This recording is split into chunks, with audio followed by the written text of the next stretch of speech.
We had I a didn't have that directors, here chief at all. execs, an executive, A and couple of daily people basis were so update dead service, that were probably changes all to going to videos. healthcare.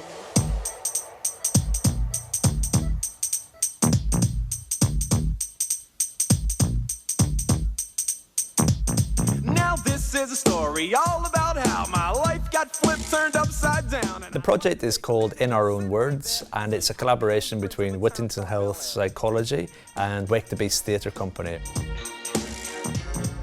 The psychology team was really interested in seeing how we could provide staff support to staff in the hospital and in the community throughout the first peak of COVID-19.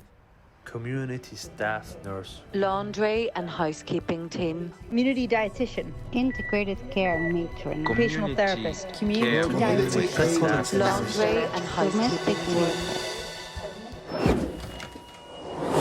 I got an email mid-March asking who's happy to work in the intensive care unit. I mean, I've been on intensive care before, as a student, when as a dietitian, but this was something else. So it's taking their stories and their experiences of their time during COVID-19 and putting in a theatrical performance, which is verbatim their words that they spoke to me through a series of interviews. Right, let me just get a few things off my chest. Working with the theatre company and using performance and storytelling is different because we're using humour and kind of bringing some life and action to it that really engages people. All this clap for carers business, I'll tell you what I think. Why are you clapping? Can I buy a coffee with that clap? No, I can't, so stop clapping and let's move on. Now let me get this off my chest. Every time I come in here, there are always more signs and less furniture.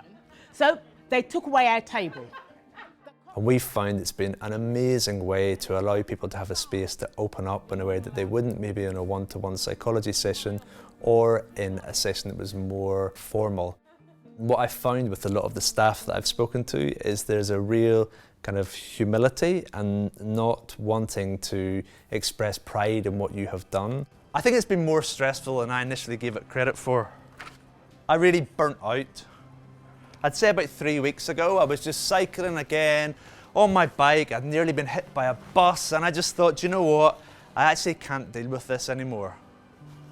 People's responses to the performance was really varied. Some were really emotional. The performance brought back a lot of what they had experienced during the peak of the pandemic. I remember thinking I wasn't strong enough, psychologically or physically. But I just put my head down and I got through it. it really opened my eyes to the variety of experiences that people have gone through during this pandemic. The ability to stop and take an afternoon to come and watch and pause and reflect on what's happened, what staff have gone through, what you've gone through, does enormous things for resilience. To go, okay, it was terrible, it was crazy, it's still a bit crazy, the world is still a little bit upside down, but we can carry on, we can share what's going on, we can lean on other people. There are other teams out there who understand what we're going through. So after 3 months, we were just kind of finished. That was it really. We were like, is this our last day? We didn't really know. I think it was a Saturday night. So I said, I think it is our last day because we haven't got any shifts.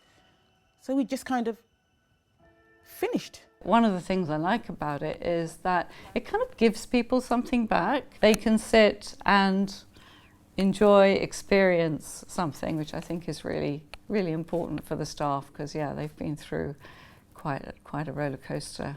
Yeah, we've been through actually quite a roller coaster. We all got these certificates to say what we did, which was nice. A friend of mine, she really struggled, not during but after. She said, why don't you put your certificate on your wall? So I put it up on the wall and it really helped me. There's so many more staff that can benefit from this and so many more staff who have stories that are valuable.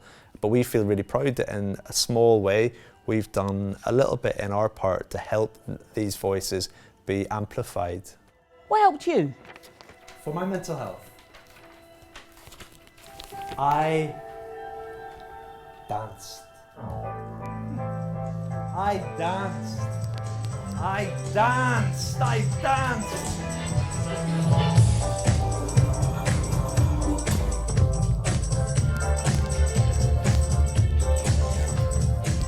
For me, it's just getting back on my bike. I kept a journal. I found it helpful to write down how I was feeling. I like reading positive journals. It's something that my dad taught me. You just need to think positive. Just to ring friends and family and just catch up. I was just watching Netflix, something called Frontline 90. Meditation.